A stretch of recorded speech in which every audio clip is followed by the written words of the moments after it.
Silvia señalaba sin duda uno de los aspectos fundamentales. Yo creo que tenemos grandes carencias. El médico es un gran comunicador, debe ser un gran comunicador. Tiene que saber transmitir al paciente y a la familia, y sin duda que tenemos una carencia muy importante formativa en esto, que es lo que se refería Silvia. Para terminar esta parte, yo quiero referirme a algunos aspectos que hacen a lo que podemos llamar como limitación del tratamiento de soporte vital. Yo me acuerdo cuando era interno y llamaban del piso porque había que certificar un fallecimiento, pensábamos el estetoscopio. Era ir a ocultar al paciente, si no había latidos, bueno, había muerto. Las cosas han cambiado, la tecnología ha modificado mucho, el conocimiento médico se ha perfeccionado y avanzado enormemente, y bueno, se ve esta situación en la cual hay una persona que está mantenida en vida artificialmente porque algunos procedimientos logran entonces prolongar la vida del paciente a la espera de una eventual mejoría. En estos minutos siguientes voy a referirme básicamente a aspectos de terminología en la cual hay confusión, el concepto realmente de limitación del soporte vital, cuáles son estas medidas, las áreas de aplicación, y de alguna manera esto ya lo refirió Alberto, quiénes y cómo se define entonces la limitación.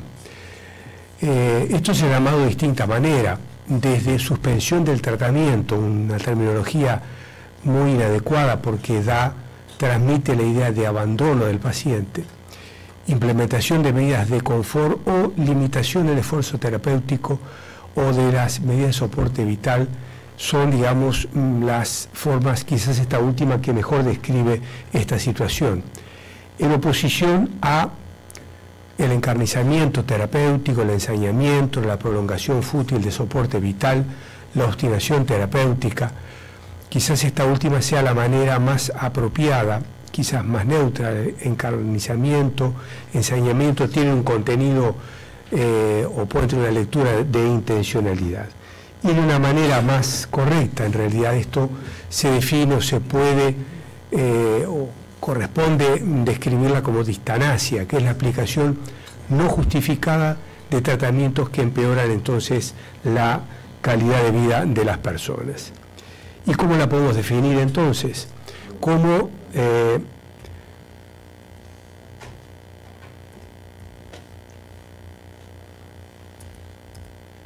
a veces la tecnología va para atrás. Perdonen, el retiro o el no inicio.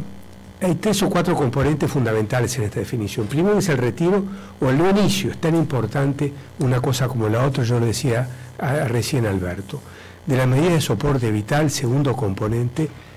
Tercer componente, la convicción fundada. No es, yo creo, a mí me parece, yo tengo que fundamentar claramente esa convicción de que el tratamiento es inconducente, tanto lo que hace a la cantidad de vida como a la calidad de vida de las personas. Entonces, moralmente es exactamente lo mismo no iniciar que retirar. Y esto es muy importante, y ya por lo que vi ahora hay algunas preguntas o aportes que vienen de los colegiados que apuntan un poco a este aspecto del no inicio. Y creo que esta frase, está un poco chico ahí el texto de Callahan, creo que sintetiza bastante bien esto, ¿verdad? Es aceptar el hecho de que una enfermedad no puede controlarse a pesar de haber hecho un esfuerzo para ello, y suspender un tratamiento es moralmente tan aceptable como decir previamente que una enfermedad no puede ser controlada eficazmente y no iniciar medidas de soporte. Esto último seguramente es más difícil y requiere condiciones hasta cierto valor o fuerza como para poder llevarlo adelante. Las medidas de soporte vital, es obvio, una definición, son aquellas que están destinadas a mantener al paciente en vida a la espera del resultado del tratamiento dirigido al control de la enfermedad que pone en riesgo la vida de las personas. Son medidas transitorias, ¿verdad? Son, como dice el nombre, de soporte.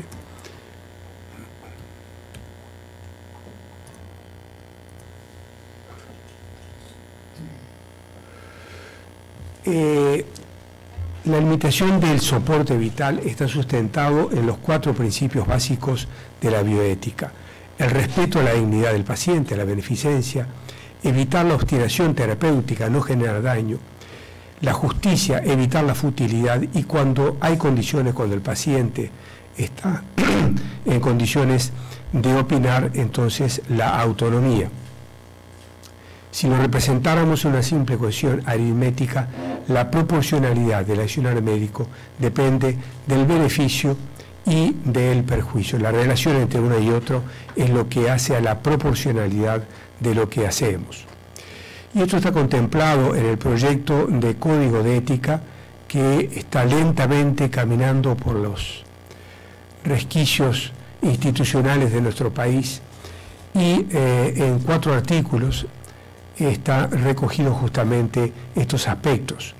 La eutanasia, definida como contraria a la ética profesional; el comportamiento del médico de mantener al paciente en vida en caso de muerte encefálica para el caso de un trasplante; la obligación del médico de continuar con la asistencia. Cuando buscamos título a este coloquio, después lo cortamos, queda un poco largo, pero el concepto era el rol del médico al final de la vida del paciente y después de la muerte, porque no termina cuando decimos a la familia falleció.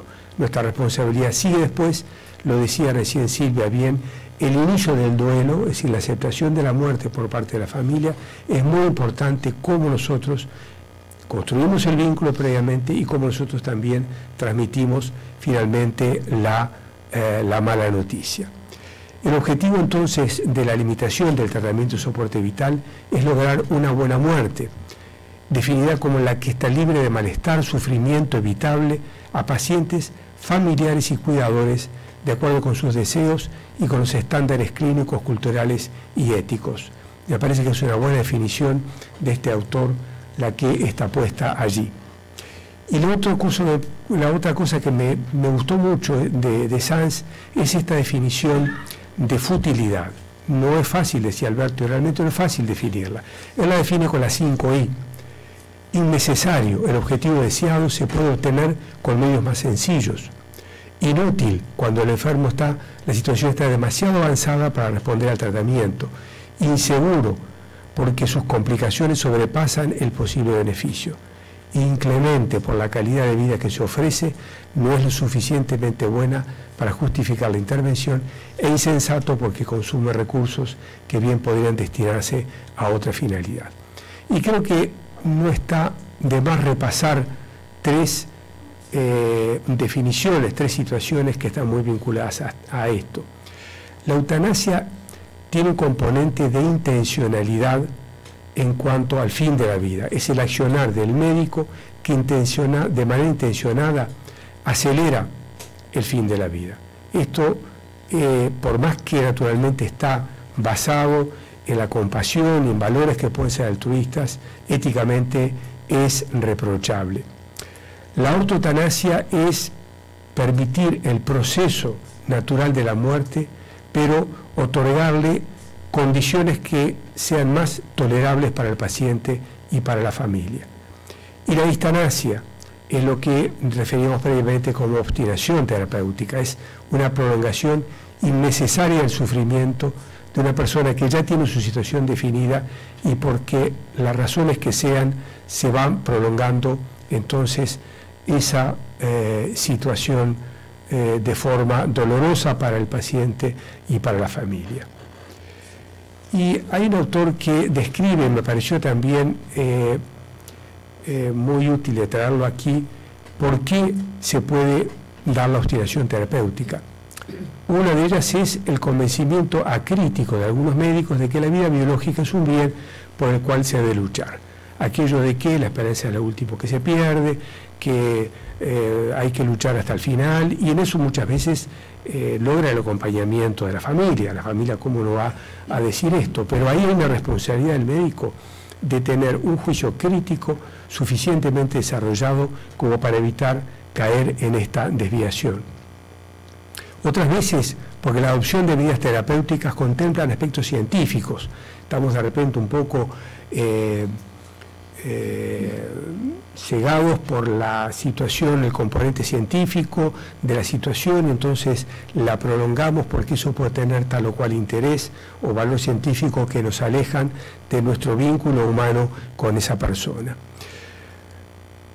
Situaciones un poco más extremas, donde hay ignorancia o desprecio del derecho del paciente o de sus familiares a tomar las decisiones. Y esto es muy importante, la angustia del médico ante el fracaso terapéutico y la resistencia a aceptar la muerte del paciente. Yo creo que esto juega mucho en nosotros, capaz que no muy explícitamente, pero cada paciente que se muere lo vivimos como un fracaso, lo vivimos como que no pudimos. Estamos en la época de que el todo se puede, entonces la omnipotencia de la medicina, la tecnología que poco menos que bueno, no hay fronteras para ella, entonces como decía alguien, la muerte existe y la muerte está ahí, no podemos evitarla permanentemente, pero eso seguramente nos genera a nosotros, y hay a veces un vínculo, un círculo creciente con la familia en cuanto a esto, ¿verdad? El médico no es insensible a la muerte, hay también un componente personal, nosotros no estamos ajenos a toda esa situación y eso también puede influir en las decisiones que tomemos en un sentido positivo o en un sentido negativo. La limitación del soporte vital es, y esto me gustó mucho de Susana Couceiro, es un pacto honroso entre la ética de la indicación y la ética de la elección. Creo que ella plantea bien aquí un poco cuál es el dilema desde el punto de vista ético que se plantea en esta situación, hacia la ética del poder y a la ética del no poder. La muerte por carencia es una enfermedad de la pobreza, cuando faltan recursos, pero hay que tener presente que cuando esos recursos existen, no los podemos utilizar impunemente e indefinidamente, porque la muerte por exceso también es una enfermedad como lo es la de la carencia. Exponer a la muerte, nuestra civilización oculta la muerte, ¿verdad? En otras civilizaciones la muerte era algo mucho más natural, como lo es, forma parte de la vida, nos cuesta aceptar, nos cuesta en lo personal la muerte ajena y naturalmente mucho más la muerte propia. Acá hay un componente cultural muy fuerte que también complica o que le da un ingrediente particular a todo este proceso, ¿verdad? Y reconocer los límites de la profesión médica. Hasta aquí llegamos, no vamos más acá. Más de una vez nos ha pasado seguramente a muchos de nosotros que la familia dice, pero doctor, ¿cómo puede ser que no haya nada más para hacer? Y claro que puede ser que no haya nada más para hacer, porque la medicina no es más que eso.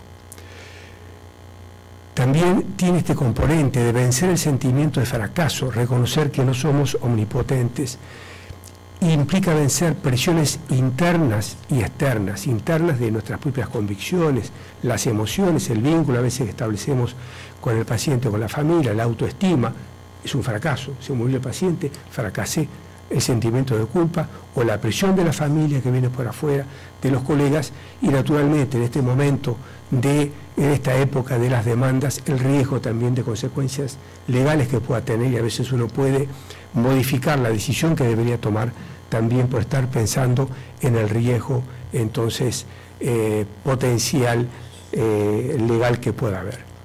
Y es un dilema porque hay diferencias culturales, religiosas, filosóficas, legales entre los protagonistas de la decisión.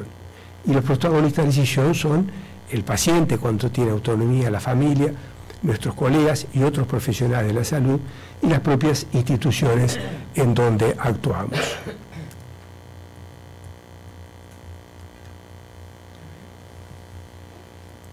A ver si puedes hacerlo avanzar. Bien.